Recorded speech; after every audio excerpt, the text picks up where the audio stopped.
So welcome to Friday, the 4th of September. It is our Biz Chat series at 5 p.m. in the afternoon, and we've got a full house on the call today, so that's uber exciting. I wanted to talk to you guys today about your $1 million message. Now, if you've been through my speaker training program, Speakers Fast Track, Monetize Your Message, if you've been through any of those already, you guys will have a fairly good idea in terms of what I mean by your $1 million message. If you haven't been through my trainings before, please look them up. We actually landed up cancelling Monetize Your Message this time around. We've had a couple of other events come up that have pushed everything aside, but we do have Speakers Fast Track coming up in November. So keep your eyes out for that. That's a 2.5-day full-on intense program with me. We've got it here in Brisbane, and we've also got it going on in Sydney. And it'll be mid-November. I just don't have the dates on me right now, but of course you guys will get everything anyway. What I wanted to talk about, though, is beyond what we do in our seminars. If you have completed the programs, we talk a lot about how you're able to articulate what you do in a way that moves the hearts and minds of many. And in Speakers Fast Track, we show you how you do that in a really powerful way, either on camera or on stage or one-on-one if you're doing coaching. Because there's a really big... there's a bit of a secret to communicating that most people don't realize, and we don't get taught it at school. And that is that we all speak in our own learning style. We don't speak in our listeners' learning style. And that's where the greatest disconnect in understanding occurs, where I'll say this and you'll hear that. Because I'm not speaking in your style, I'm speaking in mine. So oftentimes, if you think about it in your relationships where you've said something and your partner's heard something different, or with your children, sometimes we just don't even hit the mark with our kids. And that's because our communication style is not inside of theirs, it's in ours. And there are 4 different communication styles. I'm going to go through them with you really briefly, and trust me, there's a method in my madness. I am going somewhere with this. So the first learning style is the why learner. And this is the learner that needs to understand why your topic is important. Why are you telling me what you're telling me? Why do I need to know? Now, I'm a why learner. So I will naturally speak in why language. I'll make why statements all the time. This is important because, you have to understand that because, you all need to know this because. Those are usually your why statements. The second learning style is a what learner. And they're the person who just needs to know, what are you talking about? What do you want to explain to me? What's the agenda here? What's behind all of this? What makes you the expert? That's your what learner. Give them those nuggets of gold and they're on their way happily. The third learning style is the how learner. The how learner needs to know instructions. Give me step 1. Give me step 2. Give me step 3. Spell it out. Make it crystal clear. Don't miss a thing. I must have the instructions. And these guys need a little bit longer time for you to explain everything on every level for them. And to give them the instructions on what to do when they walk away from you. They're not necessarily people who are going to just go off on their merry way and wing it.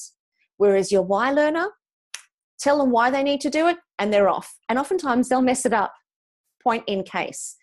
In your what learners, they just need to know what they're doing and then they'll be on their merry way and they'll go and try and figure it out. How learners, don't do that to them. If you've ever come across people who need a little bit more structure, that's who they are. And then the fourth learning style is the do-it learners, the kinesthetic learners. These are people who actually need to pull it apart, and if this is a pen, I need to know how it works. I need to know what I need to press to make it work, and then I need to actually give it a go myself in order to understand it. And they won't understand it until they've actually either drawn a picture of it. You know, some people are very visual and they need to draw pictures of what you're explaining rather than writing words. Or they actually need to do it themselves. So give them a task, let them go and do it, bring it back to you, and then you give them feedback. So here's the thing. We're all one of those learning styles, primarily. We might have other styles mixed in with us, but primarily we are one dominant learning style. So think about which one you are, but then also become aware of the fact that for the most part, you only ever communicate inside of your own dominant style. And then your partner will always be a different style to you. It's very uncommon that you would get two Y learners as partners because opposites attract. So think about that. Now, to take this another step forward, when it comes to your $1 million message, what I really want us to do on today's call is dive a little bit deeper. Dive a little bit deeper in terms of what it's not just about what you do. It's about who you are. Because anybody can do anything with enough training. You'd have to agree with that. Give a person enough training, with enough practice, with enough guidance, we can pretty well turn our hands to most things. But there's a difference that makes a difference in a person that is able to translate what they do into massive success. Now, whatever success means to you is what I'm referring to. Now, for most people, we refer to success as money. But I'm also referring to success as fulfillment. And I'm referring to success as massive contribution. So ideally, what you want to be able to do is ensure that what you're doing translates to financial reward, great contribution to this planet, and enormous fulfillment on an ongoing basis for you, so that you don't feel like you're the spare person on the planet running around trying to figure it all out. Because you know what? You're the only one who actually knows. Nobody can tell you. Nobody can tell you what your deepest desires are. Nobody can tell you what you should or you shouldn't be doing. Nobody can. Only you can figure that out. So let's give you a bit of a recipe. So the first thing, the very, very first thing you want to do, I've just kind of done this here for you. I don't know if you guys can see that. Get a piece of paper, draw a line down the center, and then a line across the top. And then on this side, I want you to write in that heading part there, what I'm naturally good at. So if you've got a pen, go ahead and do that now. If you haven't, just listen to the recording. And on the other side, I want you to write what I love. And while I'm talking, if you come up with ideas that will fill either of these columns, just go ahead and write them down. But what you want to be doing is thinking about what you're naturally good at. What are your natural gifts? And you're the only one who actually knows. So for me, this took me a while. In fact, this list took me a week of what I'm naturally good at. I couldn't figure that out at all. Until finally I woke up one morning and I thought, stop pretending you're a loser. Yes, I had that conversation with myself. And I said, stop pretending you're hopeless, useless, and don't deserve to be here. Stop pretending that. If you're not pretending that you're not enough and that you're weak and insignificant, what would you believe about yourself instead? Now that opened up a whole other conversation between my two ears. When I stopped pretending that I wasn't enough and I let that go and I thought, okay, if I am everything I'm ever going to be and I am enough and I'm awesome right now, what are my greatest gifts? And I came up with, I'm funny. I think I'm funny. I also came up with, Cara, I see you smiling. I also came up with, I communicate well. So my mum blessed me with my language. I'm really articulate. Other than a video that I shot yesterday, I kept saying me and so-and-so, me and so-and-so, when it was actually so-and-so and I.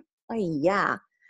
Anywho, so she blessed me with great language. So I write really well. And I also speak really well. So I'm a great communicator. That took me ages to get that clear.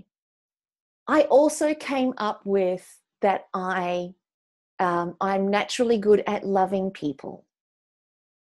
Doesn't take much for me to love somebody. And I'm also naturally good at trusting people because it doesn't take much for me to trust people. And as much as I've had as many stories as I think every other human being has had over the course of their lives, it's never actually dented my trust. It's never affected my willingness to trust people wholeheartedly. I've never, no matter what has happened. So those were the things that hit my list of what I am naturally good at.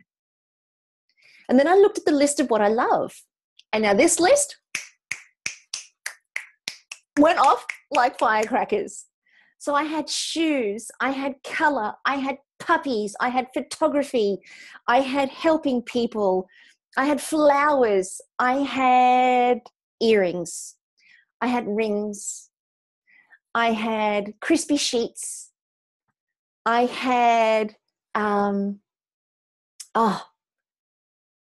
Eye of Horus mascara. I even had that on there. Yes, I did. I had beauty therapy because I'm a beauty therapist by trade and I'm an accountant by trade, but I did not put numbers on my list because I'm not naturally good at them and I don't love them. Sorry. So these were the things that hit my list. And once you've got a handful of things on your lists, then, the whole idea is to take the two sides and marry them together and see what could potentially work with other things. Hey, Mario. So what I did was I looked at what I could potentially marry together. So I took the fact that I'm a good communicator and I married that with technology because I really love technology. Since I started working with Apple Mac, I became a technology freak. So I married communicating with technology and I thought, well, maybe I can write websites for people. And then I entertained that for a couple of days. And literally, it is a couple of days. Entertain it, throw it around, do some work on it. Don't let it go. Just play with it for a bit. And then after I played with it for a bit, I thought, no, actually, I need to be around people. I need people's energy. I can't be stuck behind a desk. I need to be playing with people. Otherwise, it feels like I've taken away my sunshine. So I went, okay, well, I'm naturally good at communicating and I love puppies. What can I do with that? So then I entertained what that would look like. And I thought, well, I can speak for guide dogs. I can speak for animal welfare organizations. And then I thought, okay, so now is that going to be a business or is that a hobby? And I chose that to be a hobby. So I created a little something on the side. And I thought, okay, great. So that can sit on the side. So I do charity work and 20% of all of the money that I make goes to animal welfare.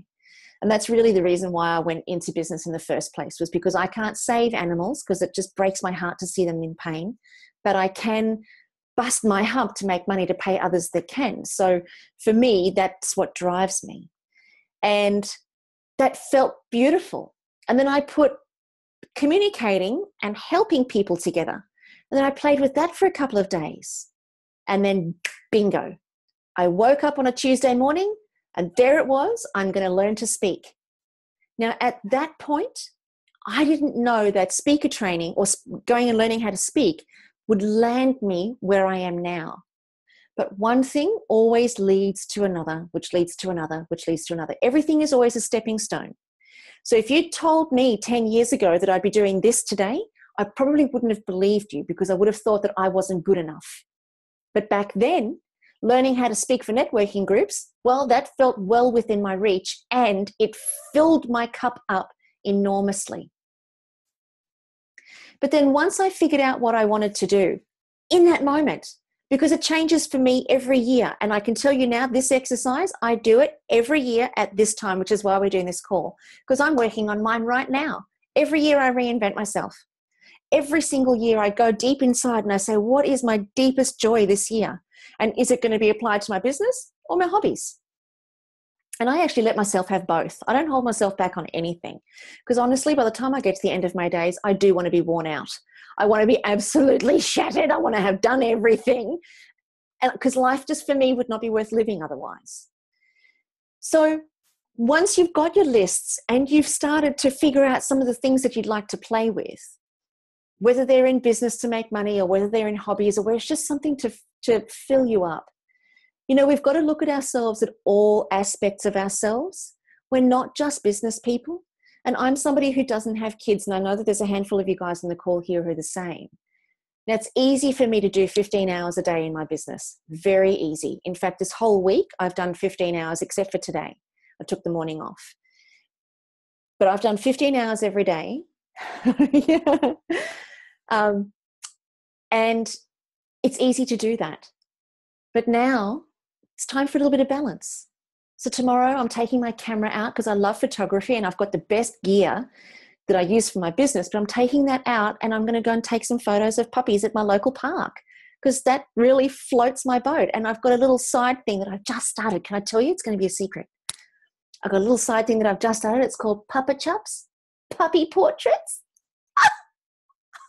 Yeah, I'm a bit excited. It's going to be my hobby because I love photography, and I can see it cracking up at me. What are you showing me? Oh, yeah, Bridge, yay! We can do it together. Yeah.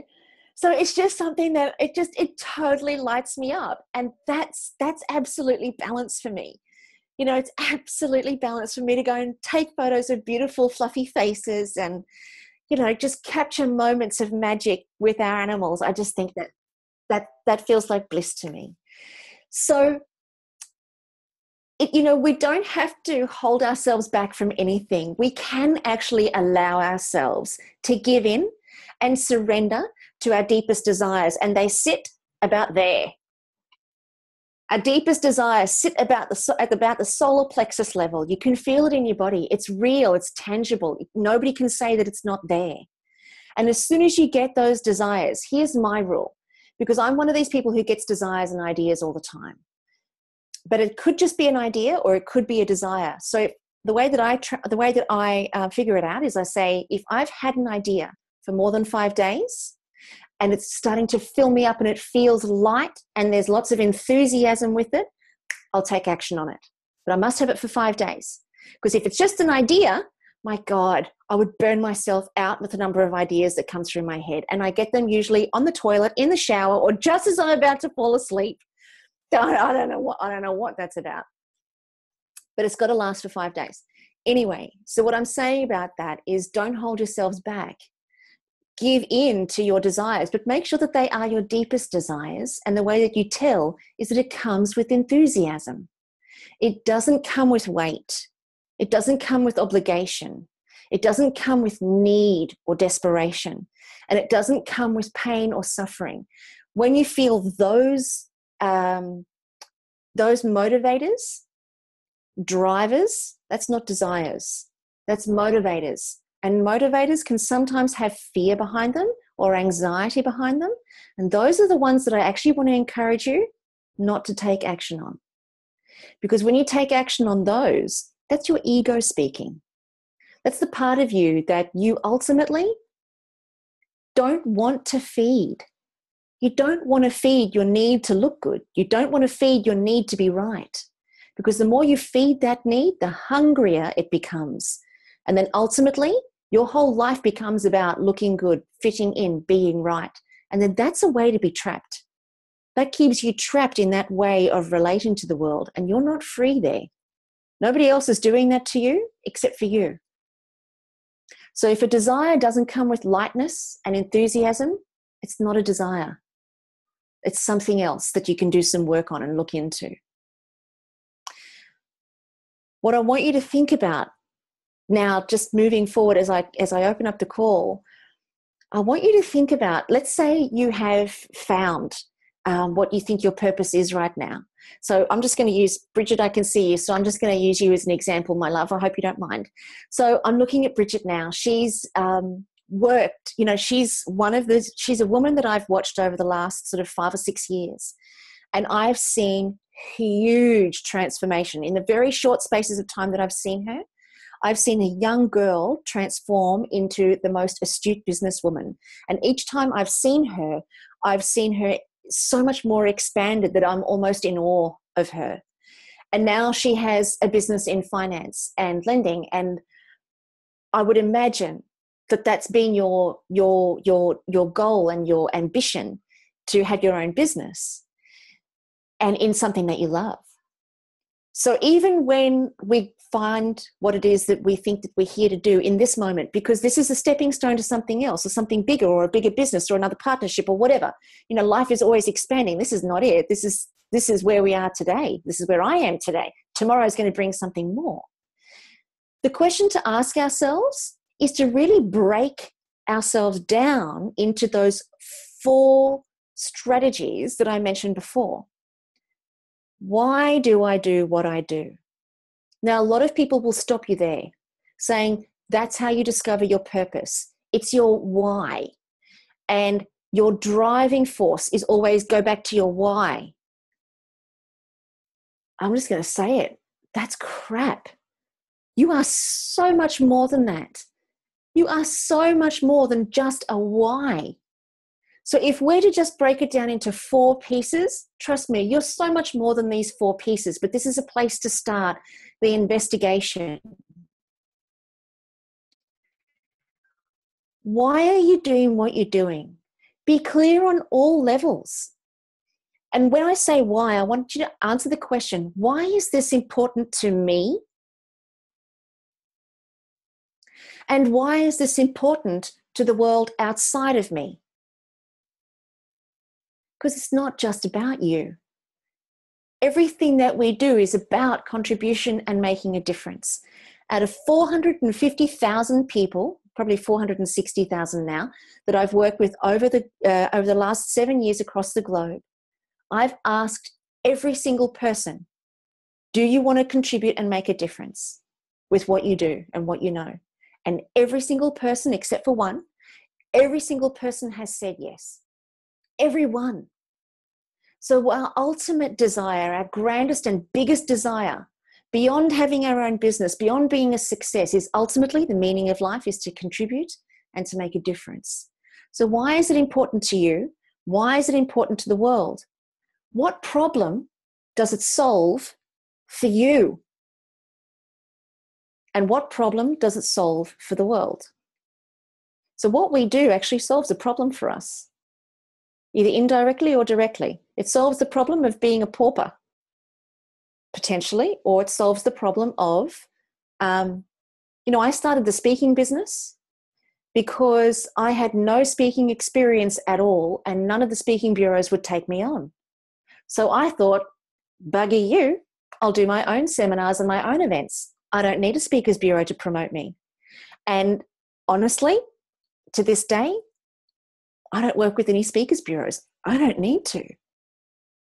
So that was one of the problems that it solved for me, was it got me out speaking. It got me sharing my message. That was one of the problems. And it also gave me a great income. So what is the problem it solved for you? And what is the problem it solved for the world? And then what are you doing specifically? Now, we can say that you're a finance broker. That's a label. We can say that you help people manage their money, or you help people invest their money in strategic ways. That's very superficial. It's very, very superficial. What are you really helping people with? If you're helping people invest their money, what are you really giving them? You're giving them a future. You're giving them peace of mind. You're giving them confidence. You're giving them self-belief. Because when they make an investment through you and it works, yes, they get confidence in your ability, but trust me, they get more confidence in their own, that they've made a good decision. Because 9 out of 10 people second guess themselves no matter what they're doing. 9 out of 10 people can't trust themselves. So you're giving them a vehicle to learn to trust themselves and to be comfortable inside of their skin. Now that is far bigger than saying invest in almond trees. It's a far bigger picture. So what are you really doing for others? And what are you really doing for yourself? So we've said why you're doing it. We've also explained the problem that you solve. And now we're talking about what are you doing for yourself and what are you doing for others? Go deeper than just the surface level activity. And then the third thing I want you to do is think about how do you do it and break it into 3 steps. Step 1, step 2, step 3. How do you do what you put in the what? How do you do what you put in the what? So if what you put in the what is, I help people build confidence and learn to trust themselves in a lasting way that then translates into other areas of their life. So I'm just talking about you now, Bridget, and I don't know this. I'm just going with this. So I help people build confidence and trust themselves in a lasting way so that so that it translates into other areas of their life. So they feel like they're a success in all areas of their life. Now it's beyond money. Now it's a whole other ball game of possibility that you do for people. Now, how do you do that? It's not just asking them to invest in almond trees, and I'm just picking almond trees out of the air, but it's not just suggesting that they invest in a certain property or they invest in a certain share. How do you do that? Meaning, how do you take a person who is unsure of themselves and transform them into somebody who is sure of themselves? How do you actually do that?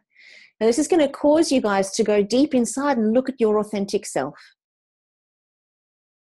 your most authentic self, your most naked self, because this is the part of you that is your most unique flavor, and no one else does it like you.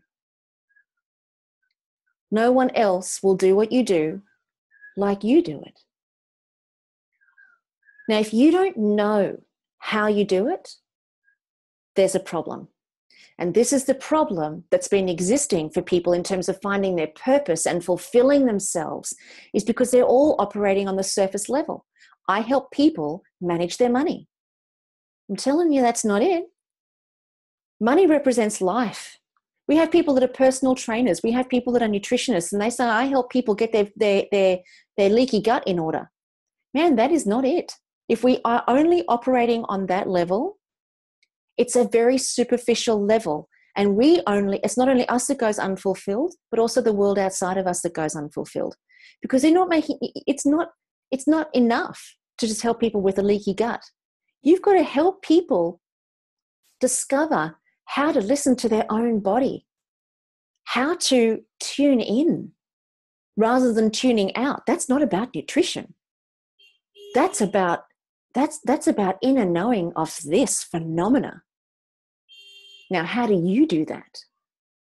Now, that means going into the deepest authentic self and saying, well, how do I do that?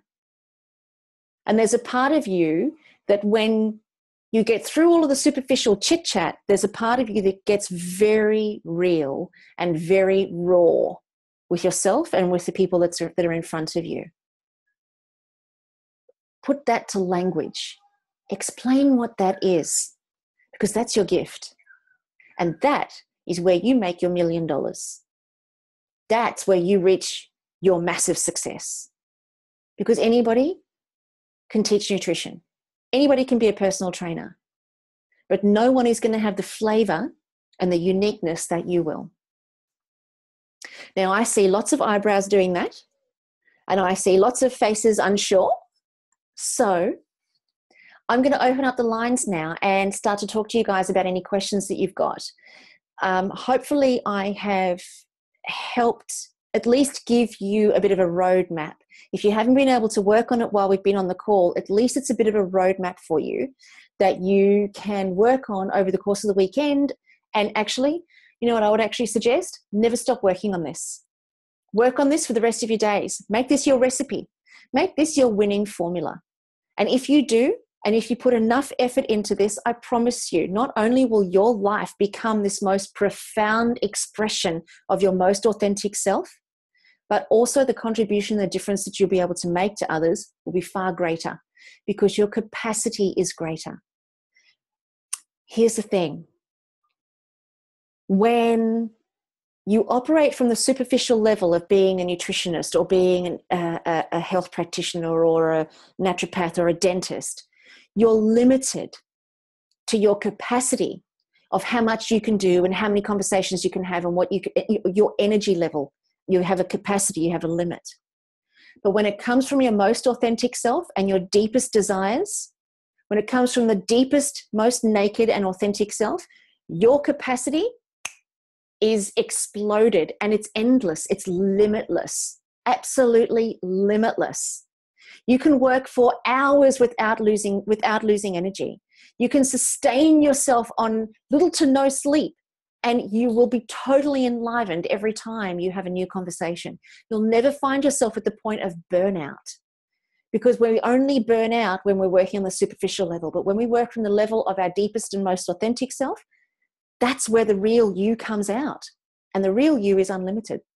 The real you doesn't feel anything like exhaustion. Exhaustion just comes from being unfulfilled. Now, I don't know if you've heard any of those sorts of things before, but let's open up the lines and let's see what you guys think. Woo! Okay. Hi. Okay, so who's got some questions? Who wants to throw this around a little bit? Anybody, everybody, I don't mind. Anybody who wants to sort of get a little bit more clarity on it, because I know it's just a set of instructions right now.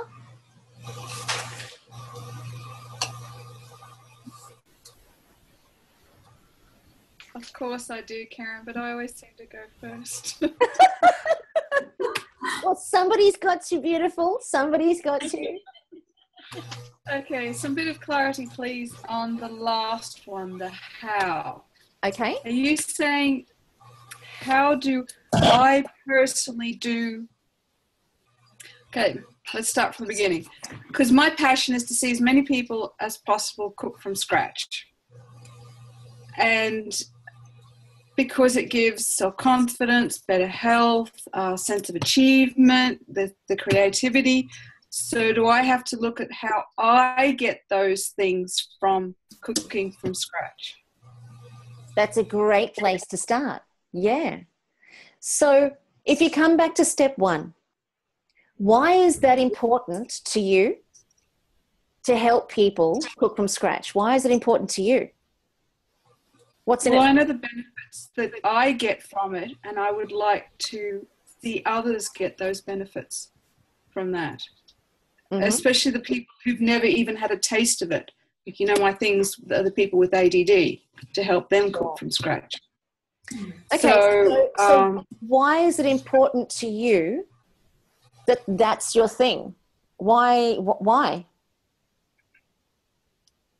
Of all the things in all the world that you could choose, yeah. Why did you choose that?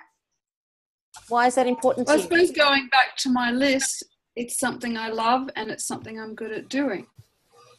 The list before. Awesome. That's the answer. See, it's much deeper when you say it's something I love.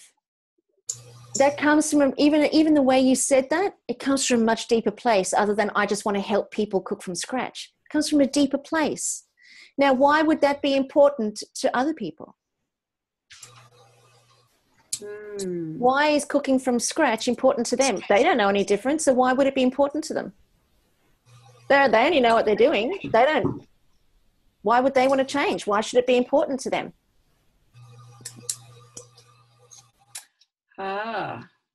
Okay. You can do it. You can answer it. You've got the answer in there. You do. Just keep working with me on this. So why is it important to them? But they have to know it's important. Some people won't even, why should I? Not important. Well, then I'm assuming there are people who all of a sudden it will become important to them. For example, ill health. Mm-hmm. All their friends are doing it, and I'm thinking of the ADD person. Yes. All the friends are doing it, and they just go, "Oh, this is too hard." This is great stuff. You're doing well. This is fantastic. And a lot of people actually don't know they need you. With every business idea or with every passionate message, people don't know that you're there. And they don't know that they need you until you show them that they need you. And that's all part of your marketing and all of that sort of stuff. But the important thing to be clear on at step one is, why is it important to me? Because if it's not important to you, then it's just an idea, or leave it as a hobby. But if it's more than that, like if the importance for you is it's what I love, like you couldn't not do this work. You know, Joan of Arc said, I was born to do this. I am not afraid. I was born to do this. And if you can get that same sense that I'm not afraid, like you did before, where you said, I just love this. This is my thing. You were born to do this work. Knowing that, and then knowing why it's important to others is the first box ticked. Now, what are you doing specifically? What am I doing? Yeah, so what is it specifically that you're doing? I'm reformatting recipes so that people with attention deficit disorder can follow them more easily. Because that's the first thing that they look at a recipe and go, oh, sorry, just too hard, can't do this. Okay. Now, what is that actually doing for other people that is at a deeper level? Let's say somebody actually does take on your recipes. Say somebody does take on what you're offering. They've cooked from scratch. They've felt healthier. So what happens at a deeper level for them? Because it's not just about what's happening in the kitchen. What's happening for them personally at a much deeper level? Empowerment, that they're deciding what they're eating and taking an active role in it rather than just relying on what the food manufacturers are putting in front of them with all the additives and everything. And yeah, to me, the biggest thing is empowerment, responsibility for their own life, their own nutrition. Well, now hang on a second. Now we're in a different playing field, because now we're talking about responsibility for their own life. Now it's not just about the recipes, and it's not just about food. Now we've gone to another level, because do you think that they feel more empowered, which gives them more self-confidence? And now they can start to believe in themselves, because if they've had ADD, chances are they've been bullied, misunderstood. Their life has been pretty challenging. So their confidence levels and self-belief is going to be fairly fragile. Yeah. So what you're doing is you're giving them a way in to self-worth. True. So that's what you're doing at a deeper level. Now it's a different conversation. Mm-hmm. Now the how is, how do you do that? How do you do that? How do you how do you do that? So how do I do that for them, or how do I do that for myself? Or both. How do I just both? Because okay. the way you do it for yourself will be the way that you do it for others. Okay. Because you won't do something differently for other people to what you do for yourself, because you only know what you know. So you're not going to do something differently for you and not for them. So how would you do it for yourself and for them? Okay. So just sit down, write down. Is this the step process of what do I do first, second, third, fourth, or yeah? So break it. Yes, break it into 3 steps. Break it into 3 steps, and write down how you do the superficial thing. Like, I write the recipes, then I train you how to do it. So that's all the superficial stuff. Yeah. But then go deeper than that and say, now, how do I help you take responsibility for your entire life? How do I make you feel empowered and confident? And how do I support you in feeling complete and utter self-worth? That is your $1 million message. That there is the profound difference. Now, I'm not suggesting you're going to get it on this call, because there's too much noise going on, and this is going to take some real deep willingness to look inside, and it might take a little bit of time. But that's actually the question that you want to be answering above, how do I write a recipe? Does that make sense? Okay. Because you can... Yes, it's now going deeper. Yeah, you can rattle off how do I write a recipe in a heartbeat. You can do that in your sleep.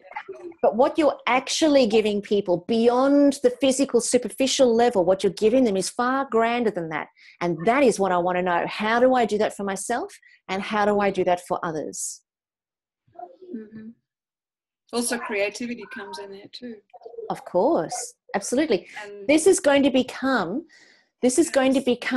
your branding. This is going to become your marketing strategy.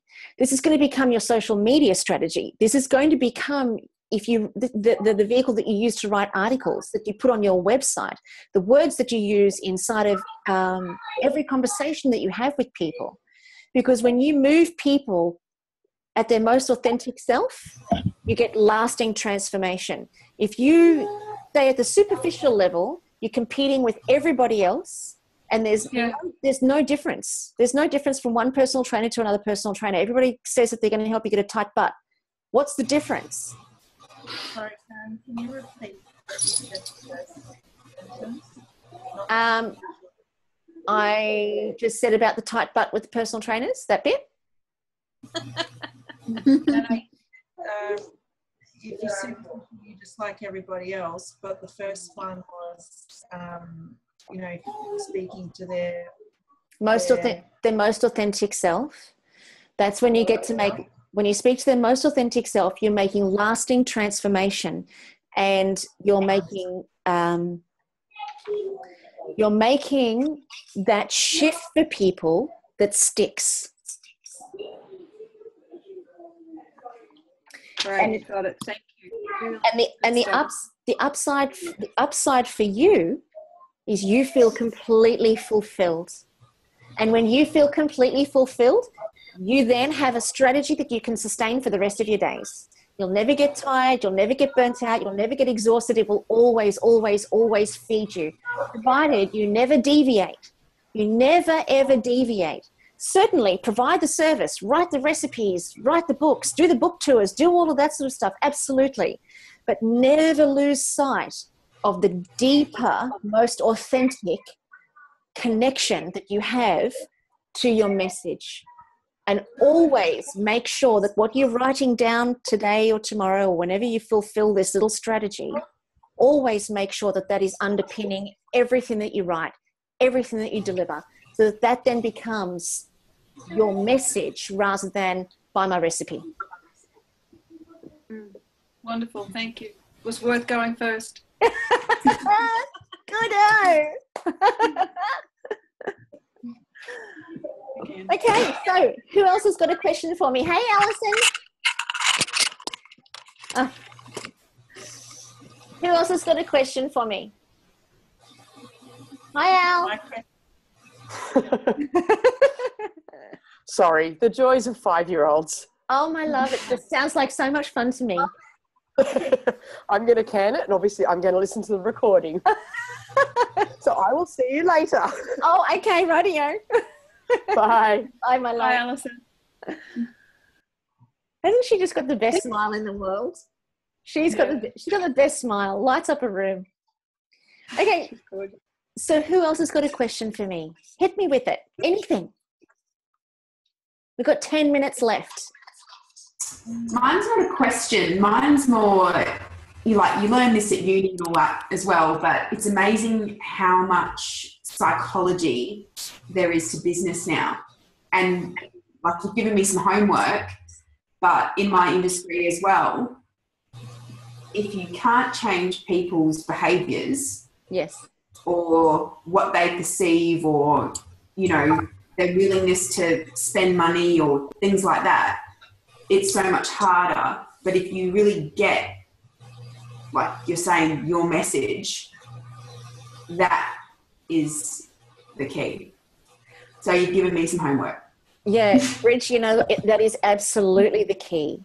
And also too, the other part in business is that not everybody is going to be your client. And what's really important is that you do business with people who are your ideal client. So, because when you do business with people who are your ideal client, you feel fulfilled. It's a lucrative relationship. They give you money, you exchange with value.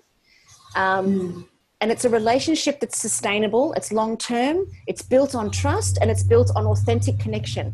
And it's not built on anything else that people get trained in when it comes to sales and marketing and all that sort of stuff.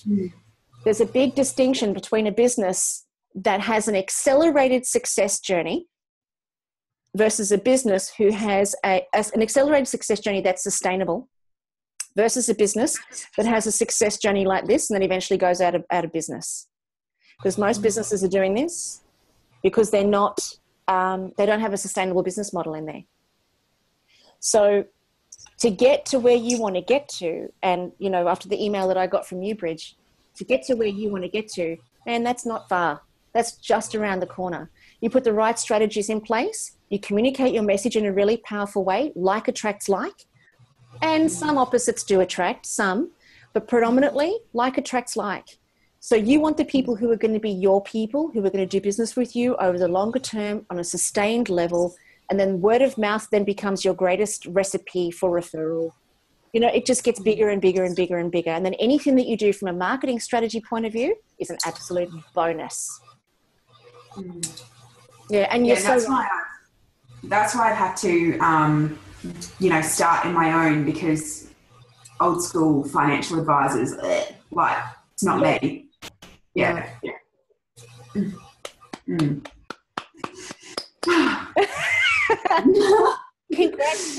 Congrats to you. I honestly, I think that that's so courageous and so brilliant. And if anybody could do it, it's absolutely you. Honestly, from what I've seen of you, you've blown me away. Every time I've seen you, you've blown me away. And I don't have to say that. So that's absolutely how I feel. Thanks. You're a rock star. Takes a rock star to recognize a rock star. Oh, sweet thing to say. Anything else anybody wants to comment on or question? I'm all yours. Nothing's off limits. I'll hit you. You can hit me with anything you like.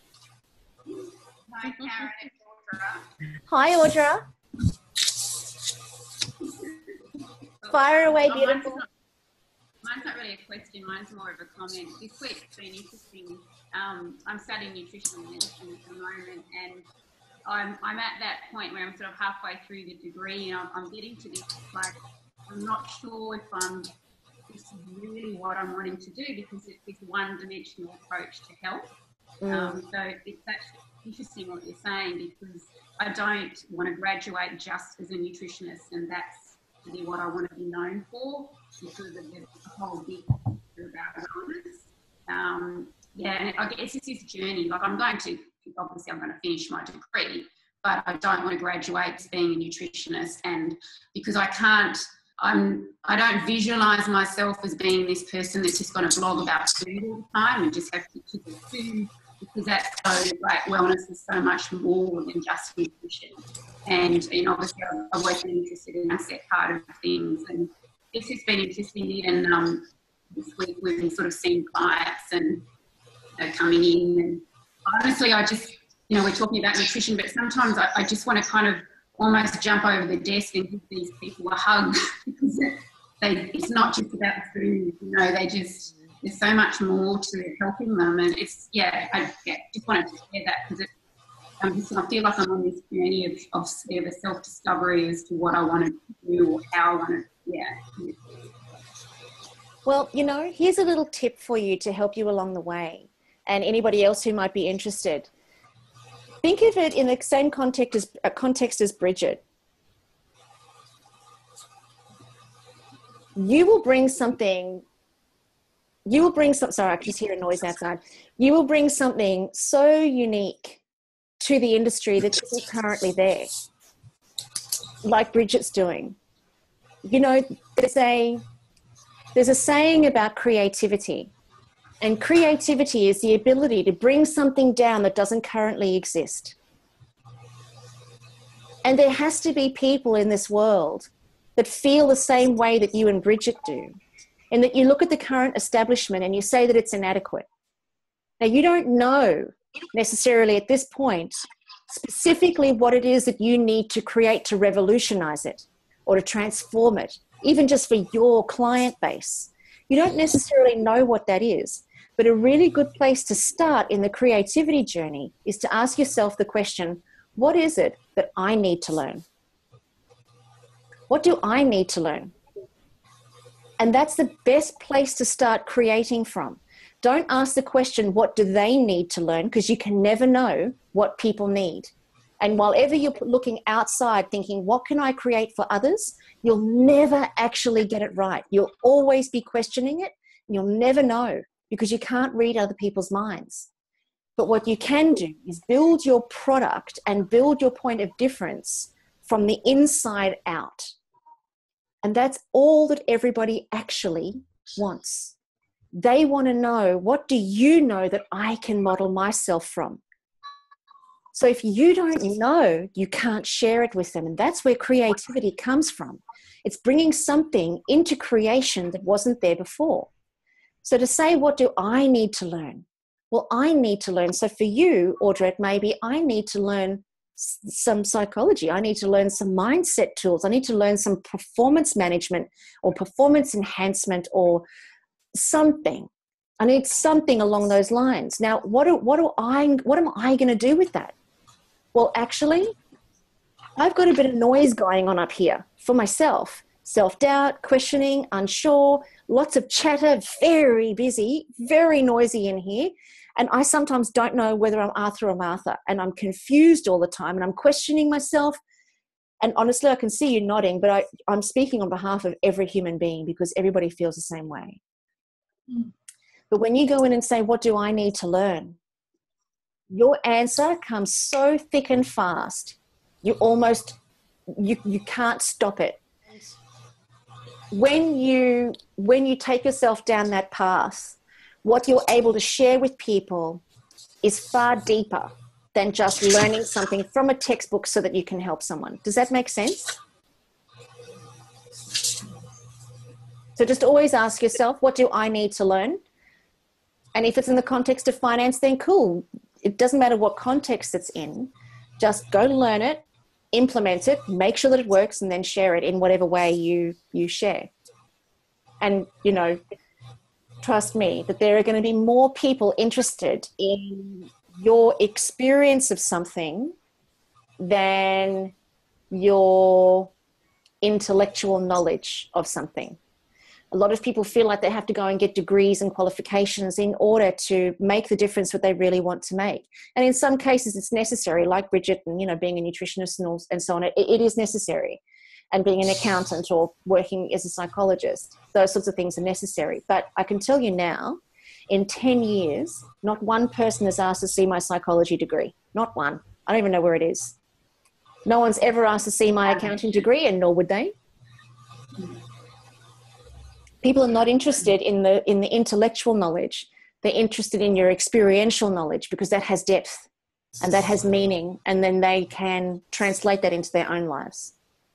I don't know if that's helpful for anybody who might think that they need to get, qualification after qualification, but sometimes it helps. I feel like I have to go and get ADD. Oh, no, please don't. No, well, see, somebody has got to stay above the battlefield. Otherwise, if you go and get ADD, who's going to rescue you? That's Good point. We can't all be jumping in and swimming in the muck. No, we've got to stay above the battlefield to be able to pull people up and out. That's our job.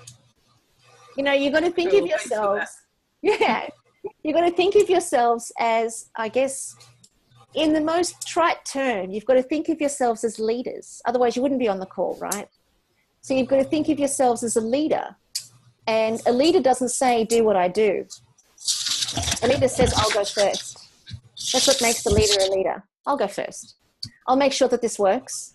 And then I'll clear the path for you and show you how to do it. That's what a leader does. A leader's not do what I do and do what I say and it'll work for you. No.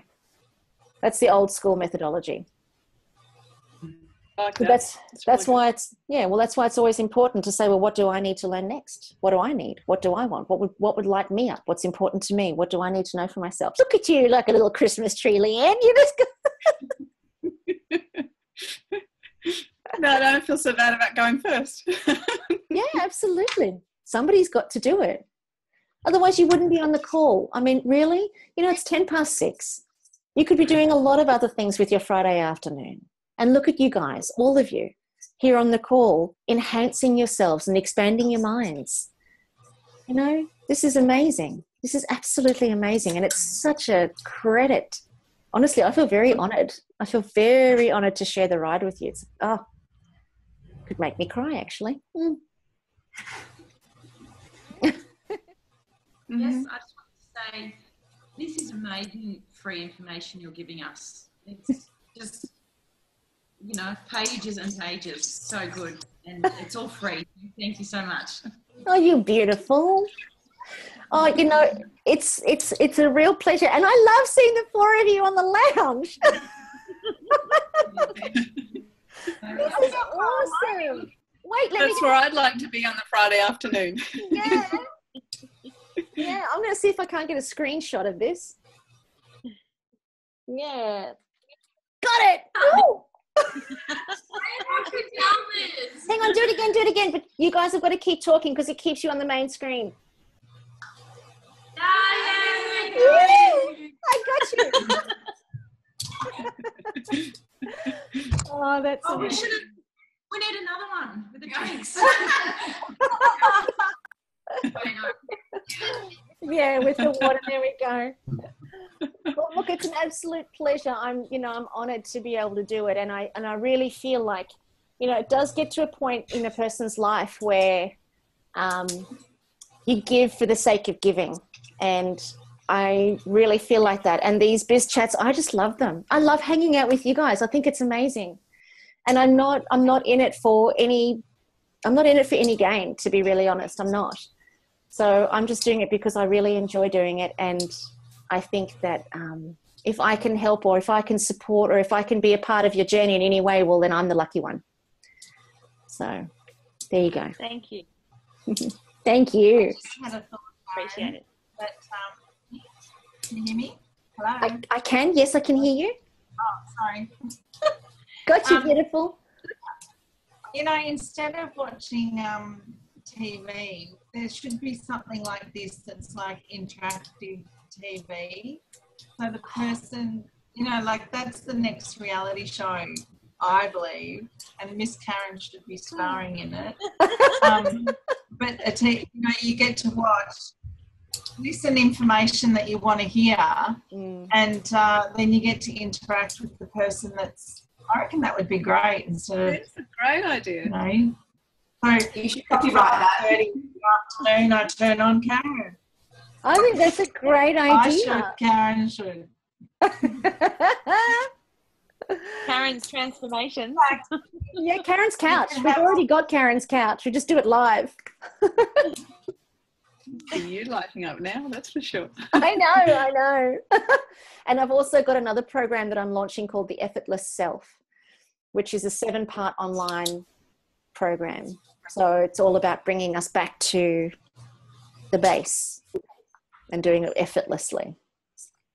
Cool. When's that on? The Effortless Self. That hasn't started yet. That's an online program, and I've only just look. I had the idea about 4 months ago, and I've sat with it, and I'm going ahead with it. I just haven't had the time to create it, but I'm going to do that over the Christmas New Year break. Oh, I tell you, it is so busy sometimes up here. There's so much I could do. I get so excited I could wet my pants. It's just. Anyway, this is really not my age. Oh, funny girls. All right. Anyway, you guys go off and have an amazing weekend. I'll see you next week, next Tuesday.